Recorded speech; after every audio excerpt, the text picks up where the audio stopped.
너는 내 하나님 여호와께서 명령한 대로 내 부모를 공경하라. 그리하면 내 하나님 여호와가 내게 준 땅에서 내 생명이 길고 복을 누리리라. 아멘. 잠언서 23장 25절과 26절에 있는 말씀입니다.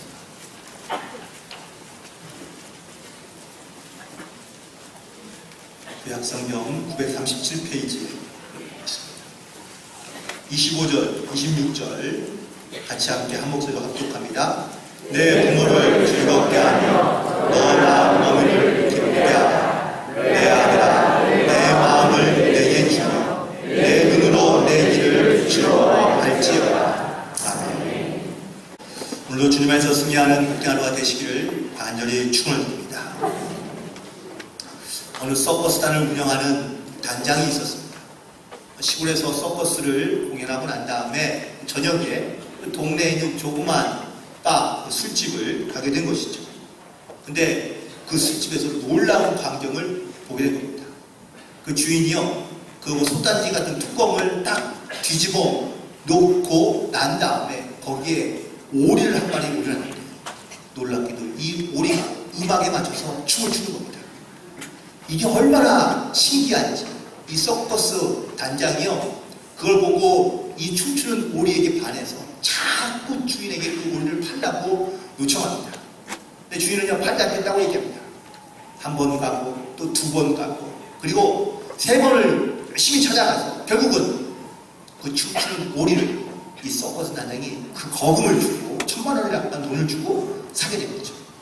신나서 돌아간 이 서커스 단장이요, 3일 후에 다시 이 바로 돌아왔습니다. 그러면서 주인에게 화를 내면서 이 사기꾼 같은 사람 나를 속여! 그러면서 내가 이 오리를 냄비에다 놓고 계속해서 춤추겠는데 한 발자국도 춤추지 않았다고 화를 내자 주인이요, 이 사람을 보면서 눈썹 하나 끔찍하지도 않더니 이렇게 묻습니다. 냄비 뚜껑에 불은 비쳤어? 이렇게 물어보는 겁니다. 그러니까 사실 이 냄비 뚜껑 밑에는요, 불이 계속 켜져 있어서 오리는 뜨거워서 난리를 친 건데 서커스 단장 눈에는 이 오리가 춤추는 것처럼 보이는 것이죠. 사실 겉으로 보기에는 화려해 보이거나 혹은 또 괜찮아 보이는 것 같지만 다들 그들 나름대로의 고통과 아픔이 다 숨겨져 있거나 남아있는 경우들이 사실 많이 보게 됩니다. 가끔, 아니 자주 보는 광경이긴 하지만 엄마와 딸은요, 마치 전화를 하는데도 1시간 이상을 통화하고 대화를 보면 때로는 자매 같기도 하고 혹은 좋은 친구 같은 그러한 느낌이 들기도 합니다. 그런 모녀의 관계를 볼 때마다 옆에서 보고 있는 아버지와 아들을 가만히 보면 어떻습니까? 혹시 아버지와 아들의 관계도 이렇게 살가운 관계인가요? 제가 봐서 이 살가운 관계를 본 광경이 별로 없습니다. 아버지와 아들은요, 이상하게 뭔가 이렇게 좀 어색하고 아직은 불편한 그런 관계에 있는 경우들이 종종 있죠. 어떤 한 부자지간이 있었습니다. 이 부자지간은 40년을 한 번도 대화를 제대로 해본 적이 없습니다. 물론 그냥 질문하고 대답하는 건 하죠. 밥 먹었냐? 예. 이런 단순한 대화하시는 분들은 되긴 하지만 아버지와 아들이 대화를 오래 하거나 살갑게 대화를 나누는 모습들을 보기 어렵습니다. 그래서 아들도 혹은 또 아버지도 대화를 시도해보긴 합니다. 하지만 머릿속에 상상하거나 또 그렸던 그러한 대화를 오가지 않고요, 아버지의 성격이가 또 불같고 급하고 혹은 또 다그치는 그러한 말로 대화를 하다 보니 아들도 역시 이 아버지의 반응에 따라서 역시 반항하기도 하고 화를 내며 혹은 또 맞장구를 치면서 사실은 대화하기가 일수인 모습을 보게 됩니다. 물론 마음은 그렇지 않겠지만 하지만 이러한 대화를 보면서 서로가 상처를 입거나 혹은 또 대화하기가 어렵다는 것을 점점점 깨닫게 되는 것이죠. 마치 그냥 벽이 되고 얘기하는 것이 낫겠다라는 그런 생각이 들 수 있습니다. 하지만 그런 대화를 계속해서 한 오랜 세월을 하다 보니까 이제는 서로가 어떻게 대화하는지를 조금씩은 알아가는 것 같습니다. 아버지도 물론 예전과는 많이 달라지신 거죠. 물론 젊었을 때보다 나이가 들었기 때문에 좀 달라진 것도 있긴 하겠지만 아버지도 역시 아들과 대화하는 방법을 조금씩은 찾아가는 것 같습니다. 아들도 마찬가지입니다. 아들도 아버지와의 대화 속에서 어떻게 하면은 지혜롭게 대화하는지를 조금씩은 배워가고 알아가는 것 같습니다. 조금 더 가까워지기를 소망하는 바라는 그런 아버지와 아들의 모습이 되기를 소망하는 거죠. 아마 이런 모습은 대부분의 많은 아버지와 아들이 있는 가정에는 나타나고 있는 모습이라고 생각이 됩니다. 점점 더 가까이 다가가며 혹은 또 대화할 수 있는 그런 아버지와 아들, 혹시 그런 관계가 되기를 간절히 소망해 봅니다. 유치원에 다니는 아들이 두신 부모님들은 아마 대부분 다 비슷한 마음이라고 생각이 들 것 같은데, 이 아들들은요 사실은 어디로 튈지 어떻게 행동할지 알 수가 없습니다. 유치원 다니는 아이들은 더하죠. 그냥 어디 가서 사과 안 치고 오면 그냥 감사할 따름인 그런 아들들이 종종 있지 않습니까? 제가 어릴 적에 저는 참 얌전하고 혹은 또 소심하고 혹은 또 아무런 사고도 없을 것 같은 그러한 여러분들 생각을 드신다면 절반은 맞고 절반은 틀린 겁니다. 제가 기억하고 있는 제 어릴 적 그 사고 중에 하나, 그래서 바로 화재 사건으로 기억하는데, 제가 어릴 때 그 교회에서 놀던 제가 제일 좋아하던 장소는요 강대상 밑이었습니다. 예전에는 나무 강대상이 있고요, 그 강대상 밑에 보면은 옛날에는 다 공간이 있었어요. 뻥 뚫린 공간. 그러니까 유치원에 다니는 아이들에게 그 공간은요 정말 넉넉한 공간이고 혹은 가장 안전한 공간이며 숨바꼭질할 때 늘 거기 숨어 있으면 잘 찾지 않는 그런 공간이기도 했습니다. 그래서 저는 그 공간을 매우 좋아했고, 특별히 뭐 여름에야 괜찮지만 겨울철에는 매우 춥거든요. 그러면 겨울철에는요 교회에 옛날에는 톱밥을 뗐습니다. 그럼 톱밥을 밑에다가 딱 깔아놓고 그리고 거기에다가 방석을 살짝 얹어 놓으면 그러면은 아주 따뜻합니다. 단 하나 흠인 게 이제 좀 어두운 게 흠인데, 그래서 가끔 촛불을 가지고 들어가서 밝혀놓으면 그러면은 아주 환하고 혹은 따뜻하기도 한 그런 공간이 됩니다. 그러니까 그 공간에서 뭐 저는 혼자 있는 경우도 있긴 하지만 또 친구들과 같이 함께 노는 경우도 종종 있었죠. 어느 날 친구들과 함께 숨바꼭질을 하면서 열심히 또 그 공간에서 열심히 놀다가 그러고 난 다음에 이제 밖에 나갔는데, 밖에 나갔더니요 교회에서 불이 났다는 거예요. 그래서 친구들과 함께 불구경하고 다시 교회로 왔습니다. 그런데 다행히도 이 불이요 다행히 빨리 진화가 되어서 잘 정리가 됐죠. 네, 원인이 어딘가라는 것을 찾아보니까 강대상에서 불이 난 것 같습니다. 아뿔싸 제가 이제 거기에서 친구들과 같이 함께 촛불을 켜놓고 놀다가 아마 그냥 나간 모양이에요. 그래서 그날 아버지랑 어머니한테 죽을 만큼 맞았습니다. 아무튼 그러면서 내가 어린 적에 그런 생각이 들었겠죠. 아니 왜 이렇게 많이 때리시나, 이게 혼나야 되나 사실 생각했는데, 나중에 철이 들고 난 다음에 생각해 보았습니다. 내가 만약에 나에게 이런 아들이 있었다면 나는 과연 목회가 가능했을까? 정말 지금 생각해 봐도 참 어려운 그러한 어려움을 드렸다라는 그런 생각이 들었습니다. 물론 이제서야 뭐 말씀을 드리고 또한 부모님께 감사하는 또 죄송하다는 말씀을 드리지만, 아무튼 자녀들의 실수나 혹은 자녀들의 어쩌면은 잘못 때문에 부모들이 겪는 고난과 고통도 분명히 있다. 물론 자녀 때문에 얻는 기쁨과 그런 어떤 감동과 감격도 있긴 하지만 또 자녀 때문에 겪는 어려움도 사실 부모들은 잘 감당해낼 때가 분명히 있는 것을 보게 됩니다. 아무튼 그 사건으로 사실은 교회에 누리고 있었던 분에 대해서 괜히 먼저 부모님들에게 죄송하다고 감사하다는 말씀을 다시 한번 드리고, 또 그때 그 교회 교인들에게도 다시 한번 심심한 감사의 말씀을 드립니다. 그래서 사실 아내와 가끔 했던 이야기 중에 하나가, 하나님은 그래서 우리에게 아들을 안 주시나 봐 라는 이야기를 하기도 했습니다. 사고뭉치가 되면은 골치 아플까봐요. 지난주는 어린이 주일이었고 오늘은 어버이 주일로 교회력으로 지키고 있습니다. 세상을 살아가는 모든 사람들은 다 육신의 부모님이 있죠. 아버지가 있고 어머니가 있기에 지금의 우리들이 있다고 믿습니다. 그래서 세상에 살아가는 모든 사람들은요 부모님에게 효를 다하는 것이 이것이 지극히 당연하고 마땅하다고 여기며 살아가고 있습니다. 즉 최선을 다해 부모님을 공경하며 섬기는 것이 이거의 자녀의 도리라고 우리가 알고 있는데 이것은 하나님의 명령이며 또 하나님의 말씀이기도 합니다. 하나님께서 내 부모를 공경하라 라는 말씀을 주신 것이 바로 오늘 본문에 있는 말씀입니다. 또한 이것이 우리가 반드시 지켜야 될 첫 번째 약속인 것도 역시 말씀해 주고 있습니다. 그렇다면 부모님을 공경한다는 것은 과연 무엇일까? 어떻게 하면 좋은 것인가? 또한 부모님을 공경할 때에 우리 가운데 어떠한 일들이 일어나게 되는가? 오늘 성경 말씀을 통하여 다시 한번 말씀 가운데를 나누고자 하는데 오늘 말씀을 통하여 볼 때에 부모님을 공경하는 것은요 바로 약속 있는 첫 번째 계명이라고 에베소 6장 2절에 말씀해 주고 있습니다. 특별히 이것이 바로 하나님의 명령이며 또한 하나님의 계명임을 우리가 기억하며 살아간다는 사실이죠.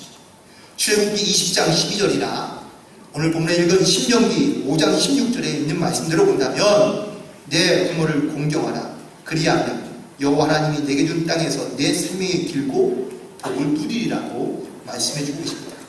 이 말씀을 기억하며 살아가는 것, 이 말씀을 지키며 순종하며 살아가는 것이 이것이 바로 이 땅을 살아가고 있는 모든 자녀들의 본분이며 또한 사명임을 우리 가운데 기억하라고 그리고 이 말씀을 지키라고 말씀해 주고 있습니다. 그런데 여기에서 중요한 말씀은 이것이 바로 약속 있는 첫 번째 계명이라는 겁니다. 우리가 알고 있는 10계명의 첫 번째 계명은요 우상을 섬기지 말라라는 계명입니다. 그런데 모세가 하나님의 계명을 받았을 때는요 두 가지의 돌판으로 하나님의 말씀을 받았습니다. 첫 번째 돌판에는 1계명부터 4계명까지 쓰여져 있습니다. 이 계명은요 다 하나님을 섬기며 우상을 섬기지 말라는 말씀들로 가득 차 있고요. 이 첫 번째 돌판의 첫 번째 계명이 우상을 섬기지 말라는 말씀이었습니다. 그럼 두 번째 돌판에는 뭐가 쓰여 있죠? 사람과의 관계에 대한 계명들이 6가지가 있는데 이 두 번째 돌판의 첫 번째 계명이 뭔지 아세요? 내 부모를 공경하라는 겁니다.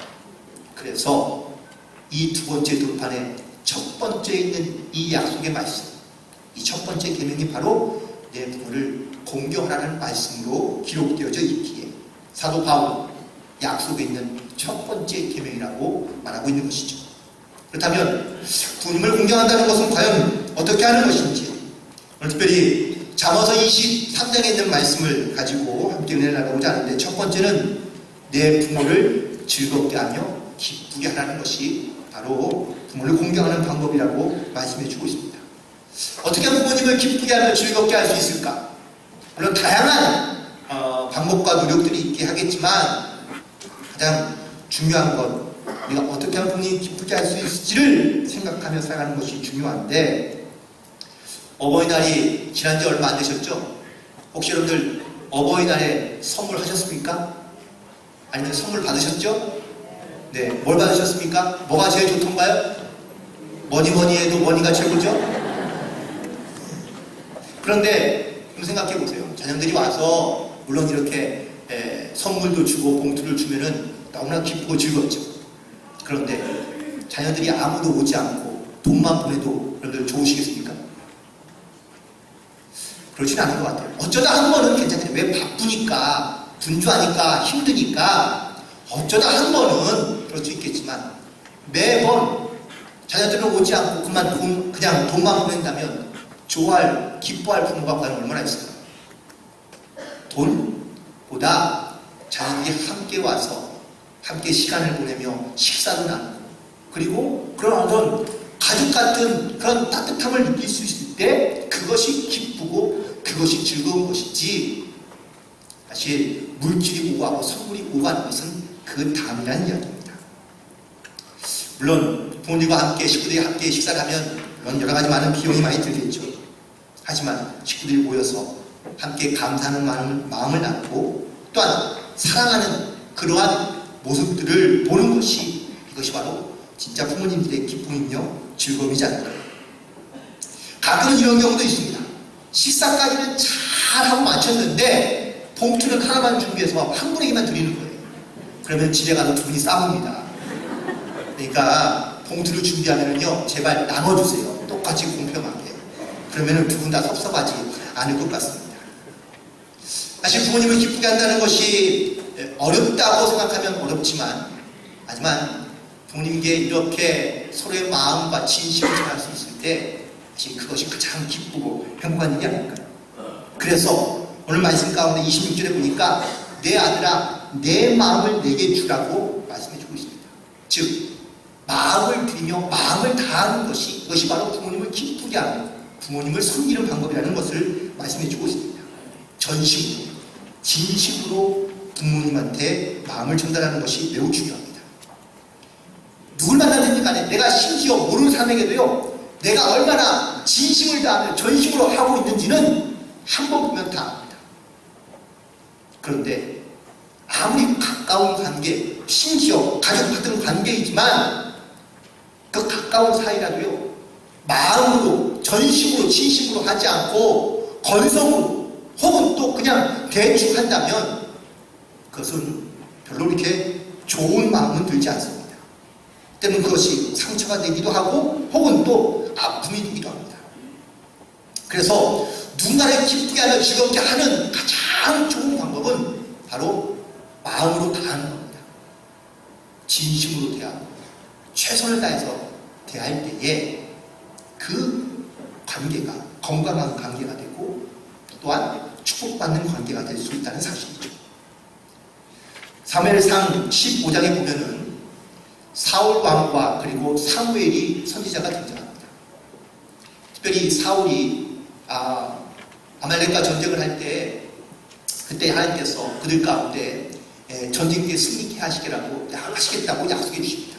단 조건이 있는데 거기에서 전리품을 절대 가져오지 말고 모든 것을 다 진멸하고 그리고 너희는 그냥 다시 돌아와서 나에게 제사를 드리라고 명령하셨습니다. 그런데 사울 왕이요, 전쟁에 승리하면서 가만히 보니까 깨끗하고 아직 아무런 상처도 없는 그런 정말 구별되어 드릴 수 있을 만한 그러한 짐승들을 보게 됩니다.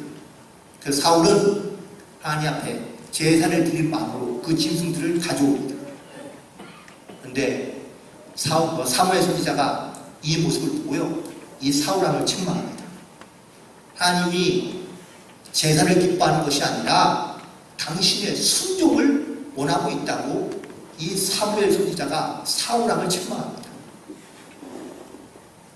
결국 하나님이 기뻐하시고 즐거워하시는 것은요, 우리가 어떠한 제물을 드리냐보다 우리가 어떠한 마음을 가지고 주님 앞에 나오며 혹은 또 어떠한 마음으로 주의 말씀을 순종하느냐라는 것이 하나님이 더 원하시고 기뻐하시는 일이라는 것을 말씀해 주고 있습니다. 우리가 하나님 앞에 열심히 예배를 드리고 혹은 또 제사를 드리지만 너무 지나치게 예배나 아니면 제사 가운데 익숙해지기 시작하면요, 어느 순간 우리의 마음은 점점점 사라지거나 약해지고 그냥 행위로만, 몸만 이 자리에 앉아있는 경우가 많습니다. 그래서 마음이 없는 행위는 하나님께서는 기뻐하지도 않으시고요, 원치도 않는다고 말씀해 주십니다. 행위는 절대로 하나님을 기쁘시게 할 수 없다고 말씀해 주고 있는데, 그래서 하나님을 섬기는 방법은요, 마음을 다하고 뜻을 다하고 힘을 다하여 하나님을 섬기는 영적인 자세가 필요하다는 것이죠. 부모님을 대하는 것도 마찬가지고 누구든지 사람을 대하는 것도 마찬가지입니다.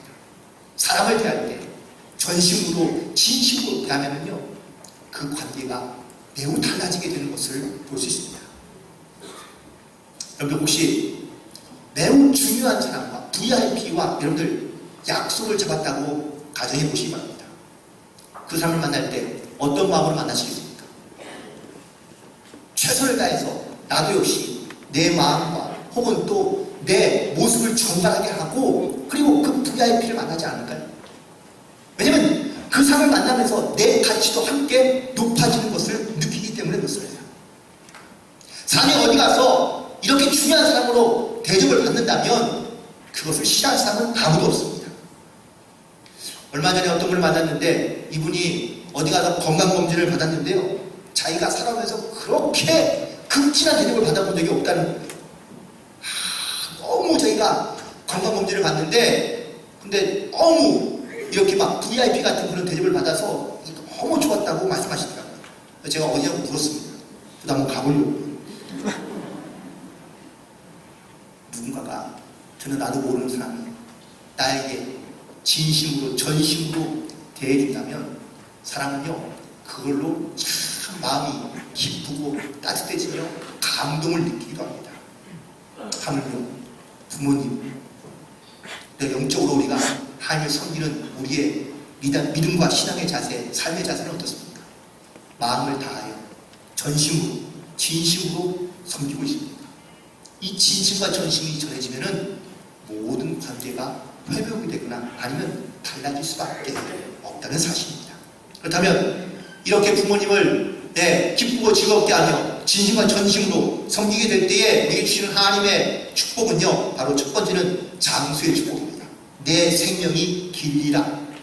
혹시 나는 인생을 짧고 굵게 살아야 되겠다라고 생각하며 마음 먹고 사시는 분 계십니까? 저는 길고 저는 가늘게 살려고 합니다. 세상은요 짧게 살고자 하는 사람들은 이 세상이 별로 그렇게 마음에 들지 않습니다. 고난이 있고 고통이 있고 또 힘들고 어려운 일이 많으니까 이 세상 그냥 빨리 그냥 끝났으면 좋겠다라고 생각하시겠죠. 하지만 길게 살기를 원하는 분들은 아직은 내가 세상에 살아가면서 소망도 있고 기대도 있고 혹은 또 기쁨도 있고 만족함도 있다는 이야기 아닐까요? 그래서 세상에 살아가는 그 기쁨을 더 누리고 싶은 마음이 있기 때문에 세상을 길게 살고 싶은 겁니다.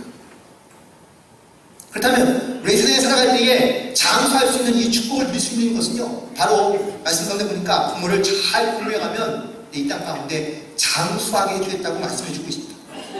우리의 특별히 성도들의 이 생명은요 그냥 이 땅에 살아가는 것이 아니라 영원한 하나님 나라를 바라보고 있기 때문에 그래서 우리는 이 땅에서 행복한 또한 이 땅에서 장수하는 것이 목적이 아니라 이 땅에서 오래 살면 뭐합니까? 천국에 가지 못한다면 이 땅에서의 삶의 축복이 아무런 의미가 없지 않을까요?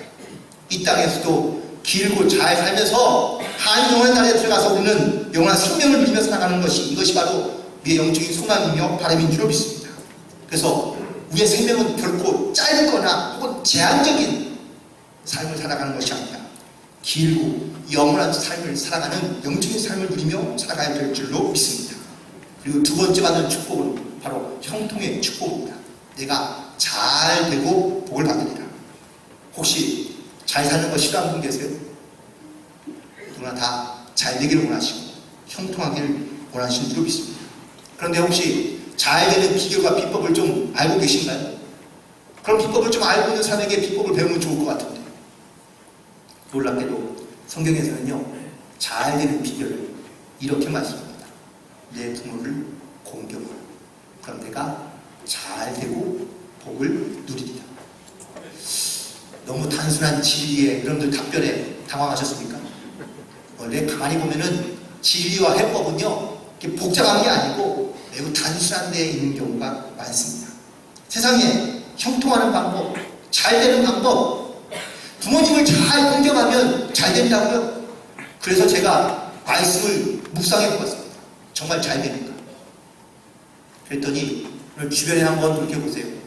효자, 효녀들을 한번 돌이켜보세요. 혹시 세상에서 손가락질 팔거나 아니면 욕을 먹습니까? 아니면 뭐가 찢어지게 가난하게 살고 계신가요? 가만히 보니까 효자와 효녀들이요 이 땅에서 누리는 복들이 많더라고요. 많은 사람들에게 칭찬을 받기도 하지만 정말 어렵고 힘들 때는요 도움의 손길들을 막 주는 경우들이 사실 많습니다. 이게 바로 형통의 복 아닌가요? 잘 되는 복. 결국 우리가 이 땅 가운데 살아가면서 내가 부모님을 잘 섬기며 공경한다는 것은 그냥 내가 부모님만 잘 되기를 원하는 것이 아니라 나도 역시 이 땅 가운데 생명이 길고 잘 되는 복을 누리는 이 형통의 축복을 누리며 살게 되는 줄로 믿습니다. 하지만 반대로 우리가 부모님을 공경하지 않는다면요, 첫 번째는 하나님의 계명을 어기는 것이 됩니다. 하나님 우리 가운데 명령하셨습니다. 내 부모를 공경하라. 이것이 반드시 지켜야 될 계명인 것을 말씀해 주는데 지키지 않는다. 우리는 거기에 합당한 또 다른 심판과 진노를 받을 수 있다는 것이죠. 또한 두 번째, 부모를 공경한다는 것은요, 이 모든 관계에서 우선순위와 혹은 또 어떤 그런 것을 풀어갈 수 있는 지혜와 믿음이 있다는 사실입니다. 즉 사람과의 관계복을 누리며 살아갈 수 있는데 부모를 공경하지 않는 사람들은요, 관계가 엉켜있거나 혹은 관계가 매우 복잡하거나 어려운 그러한 모습들을 많이 보게 됩니다. 마지막으로 부모님을 공경하지 않는다면 우리 가운데 나타나는 이러한 역현상은 자녀들로부터 존경과 사랑을 받지 못한다는 사실입니다. 내가 부모를 섬기는 만큼 우리의 미래의 모습이 바로 자녀들을 통하여 내가 부모를 섬기는 만큼 섬김을 받는다라는 사실 때문에 그렇습니다. 말씀을 정리해보면 부모님을 공경하라 하는 이 계명은 하나님을 믿든지 아니면 믿지 않든지 모든 사람들이 반드시 지키고 따라야 될 말씀이라고 믿습니다. 우리에게는 육신의 부모님이 계십니다. 그 부모님을 잘 공경하는 것이 하나님의 명령이며 계명입니다. 그 부모님을 기쁘게 하며 즐겁게 하고 또한 마음을 다하며 전심으로 부모님을 섬기려 한다면 우리는요, 이 땅 가운데서 잘 되고 또한 건강할 뿐만 아니라 장수하는 비결을 얻게 된다는 것을 말씀해 주고 있습니다. 가정에서 건강한 사람이 사회에 나가서도 건강하다. 그래서 가정에서 먼저 화목하고 가정에서 먼저 영적으로 건강한 그러한 사람들이 세상에 나가서도 그 빛을 발하며 또한 그 영향력을 끼치며 살아가는 사람이 늘고 있습니다. 하나님도 이렇게 가정에서 부모님을 공경하는 사람을 찾고 계십니다. 왜냐하면 부모님을 공경하는 자가 하나님을 공경할 줄 알기 때문이라는 사실이죠. 오늘도 믿음의 약속을 따라 오늘 주신 말씀을 따라 순종하며 또한 하나님께 영광을 돌리는 저와 여러분 되기를 소망합니다. 또 오늘 특별히 어버이 주일을 맞이해야 하는데 이 육신의 부모님을 잘 공경하고 여러분들 장수와 형통의 복 또한 하나님의 약속의 말씀을 꼭 지키며 부모님이 기뻐하며 즐거워하는 것 그 마음과 진심을 담아서 최선을 다하여 섬길 때에 여러분의 가정, 여러분의 모든 삶, 그리고 여러분의 자녀까지 하나님의 귀한 은혜와 형통의 축복이 이어져 가게 되기를 주님의 이름으로 간절히 축원드립니다. 기도하시겠습니다. 하나님, 은혜와 사랑을 주심을 감사합니다. 하나님, 육신의 부모님을 통하여 그 마음을 기쁘게 하며 즐겁게 하며 또한 마음으로 다하여 최선을 다하여 하나님의 영광과 하나님의 명령과 말씀을 지키며 살아갈 수 있도록 인도하여 주옵소서. 주님, 오늘 주신 말씀 우리가 하나님의 명령으로 지키며 따라가고자 결단하오니 성령께서 우리 가운데 지혜와 믿음을 더하여 주옵시고 그리고 또한 섬기는 이 기쁨과 또한 진심으로 섬기며 전심으로 행하는 이 모든 일들 가운데 하나님의 귀한 은혜와 뜻이 이어져 갈 수 있도록 흘러갈 수 있도록 도우시고 인도하여 주옵소서. 하나님 오늘 주신 말씀을 꼭 기억하며 우리가 이 땅에 살아가는 동안에 부모님을 잘 공경하고 부모님께는 효도하며 하나님께는 영광을 돌리는 믿음의 삶을 살아가도록 인도하여 주옵소서. 예수님의 이름으로 기도드리옵나이다.